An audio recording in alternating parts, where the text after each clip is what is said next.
Choose you this day whom you will serve. As for me and my house, we will serve the Lord. It's time for a bird video. It's Budgie Buddies J and K trying to talk to the TV today. Which have JAMA interfaces available as well. While you can customize things like the background wallpaper and fonts on the Mister, that's about the extent of it currently. Nothing close to what can be done with all the feature-rich front ends and flashy game libraries available on Pi and PC setups. And the quantity of games available is comparatively small in the Mister at this point, with cores numbering in the hundreds compared to the thousands of titles emulated through Mini. It is still early days for Mister, and more is being added constantly, but right now there's just a huge disparity. So the value proposition may not totally make sense depending on what you yourself are most looking for.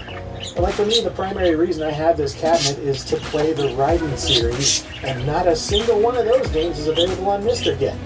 Maybe one day, sure, it's possible, but as I record this, it's not even an option, since they simply don't have cores yet, whereas they're already emulated on other, more affordable platforms.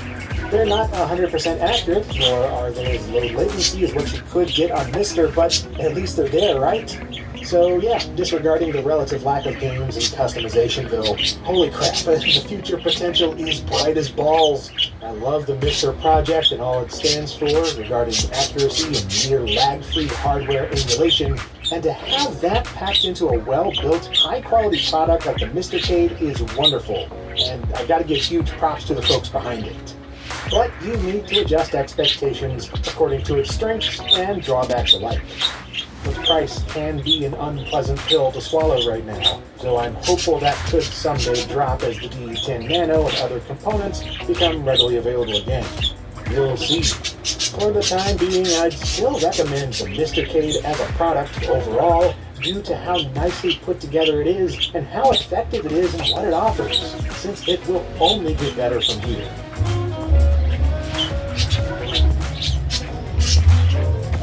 And if you enjoyed this bit of arcade coverage, then do check out my previous videos, both on arcade things and other retro things. I'm always doing things on LGR, so stick around for more things. And of course, thank you for watching.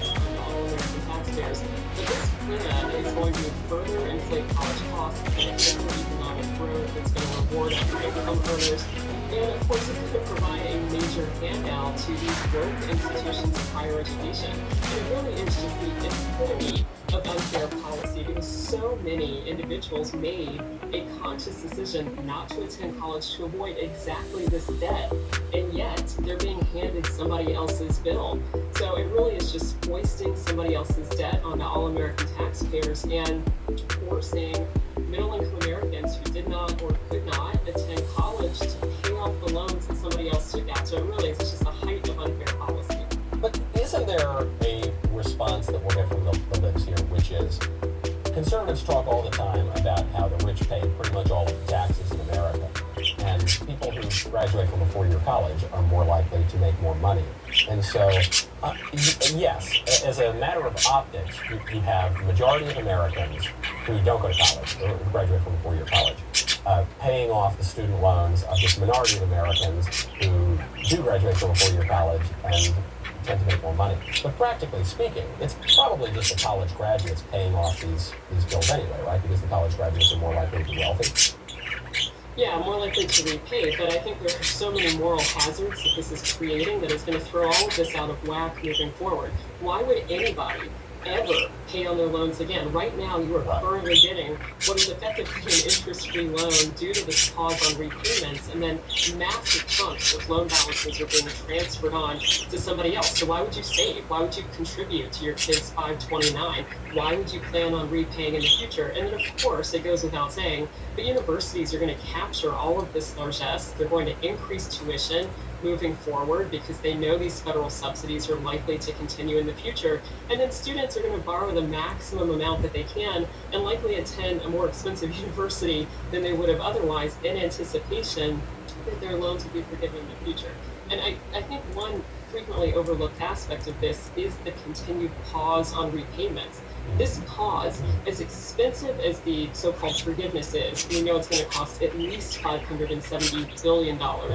As expensive as that is, the pause on repayments is costing $5 billion per month.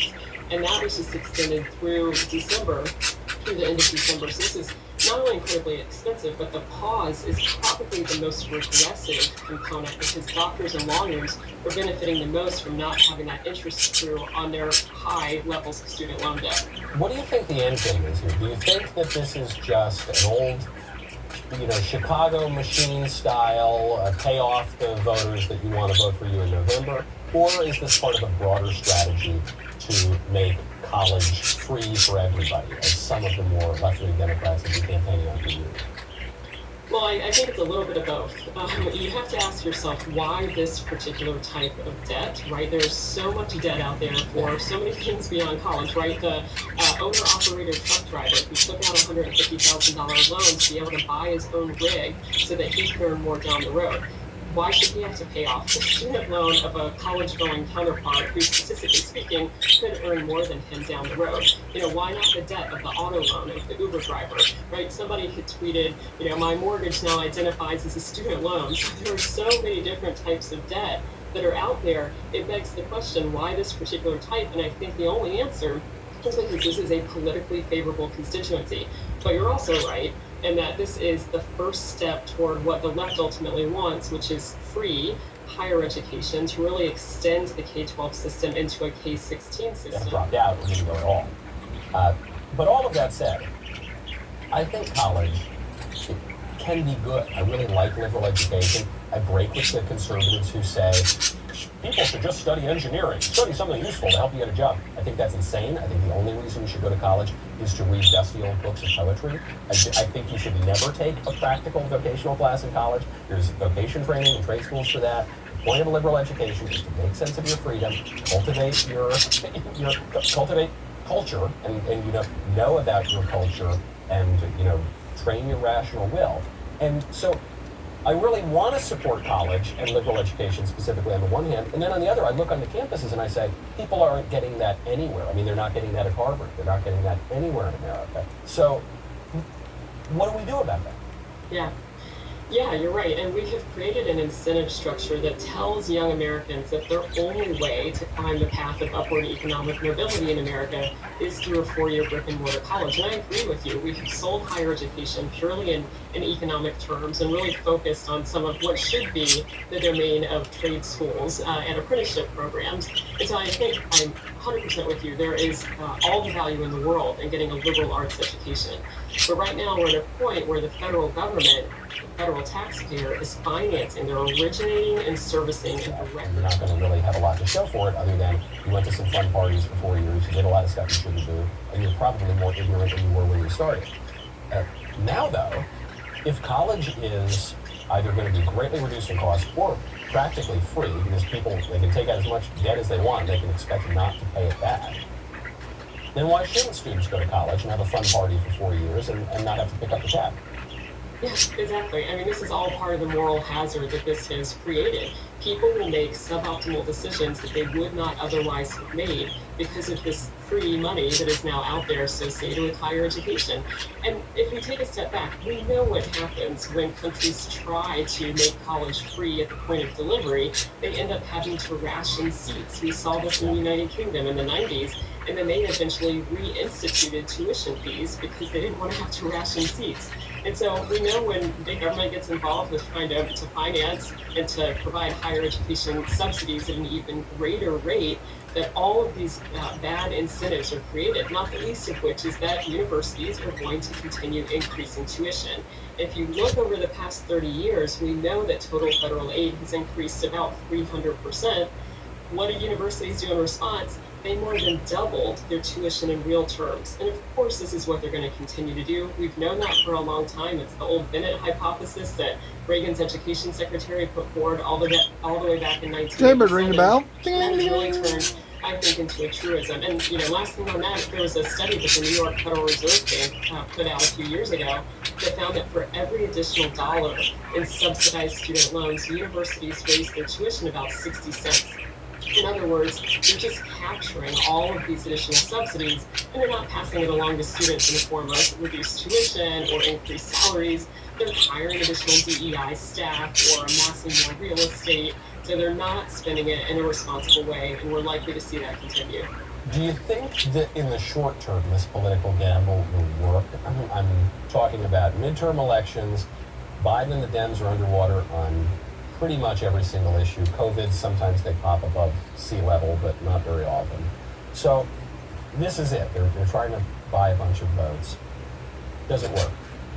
Look, I think it's a numbers game. I mean, you have to keep in mind that only 1/3 of Americans have bachelor's degrees. Far, far fewer have graduate degrees. And so that third, if he's not winning over votes among that third, which that could be a third where he was already doing pretty well, I don't think that it's actually going to move the needle very much. Most Americans look at this and say, this is incredibly unfair. I either worked my way through college or I graduated college and lived modestly so that I could repay my student loans that I agreed to pay back. I didn't go out to fancy dinners or, didn't go on European vacations. I mean, this is what I think the average American taxpayer is thinking right now. And if you scrimped and saved to pay for your college or to pay for the college of your child, and all of a sudden, you're seeing the Biden administration with a stroke of the pen, by the way, what is probably going to be the most expensive stroke of a pen in history, just hand somebody else's debt to you after you responsibly saved or responsibly paid off your student loans. That is just the most frustrating thing you can imagine. So I think that they've underestimated how this will ultimately play out in November. It does feel a little bit like late-stage empire. I know conservatives always want to compare everything to the fall of Rome, but it does feel a little bit like that moment you see at the end of Empire, where people are just plundering the treasury. Because they say, well, if I don't take the money, the other guy's going to take it. And when that happens, political problems can accelerate very quickly. Lindsay, thank you so much for coming on the show. People can find you, I take it, at the Heritage Foundation, anywhere else on social media. That's right. I'm at Lindsay M. Burke. You can also find me at the Educational Freedom Institute as well. Excellent. That's wonderful. Lindsay, I can't wait. Answer the phone, Joshua.